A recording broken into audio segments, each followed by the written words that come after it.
3-year-old Cooper and his little brother Harrison have lived on this Chinese-made Lumber Liquidators laminate flooring in their family's Kingwood home most of their lives. It's scary. Christina and Andrew Young had the laminate installed in 2013, but just last year, 60 Minutes reported the floors have a big problem.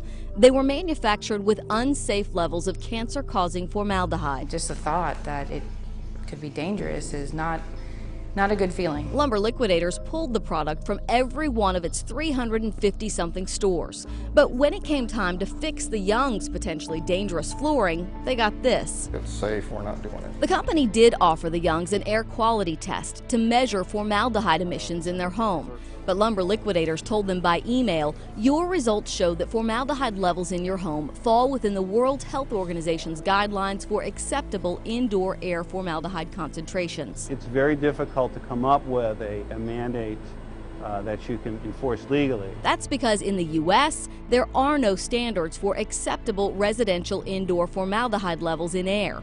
And with that, the Youngs are not only stuck, but unnerved about every problem that pops up with their kids. Constant coughing, ear infections. You'd like to trust companies, but there's nothing to say that those results aren't being skewed.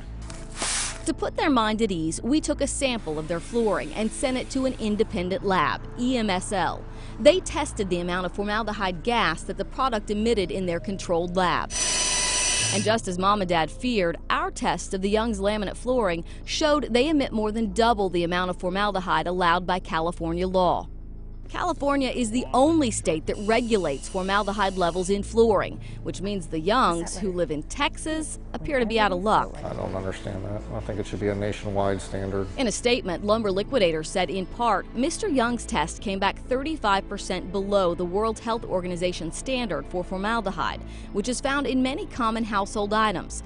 We stand by those results and regret Mr. Young doesn't accept them. And the company told us neither our test nor the test used by other media outlets give an accurate calculation of formaldehyde levels. Lumber Liquidators disapproves of any method of testing that takes its flooring apart. They say the finished seal on the product keeps formaldehyde emissions down and reduces the risk to homeowners. But the Centers for Disease Control says the health threat is real, and in some cases, the flooring does increase the risk of cancer for people exposed to it. Would you put this in your house? Would you let your baby crawl on it? Would you live with it? The CDC also says formaldehyde levels in flooring and furniture decrease over time. But if you think you have higher than normal levels in your home, they recommend opening windows, keeping the air circulating, and good ventilation. I'm consumer expert Amy Davis, KPRC, Channel 2 News.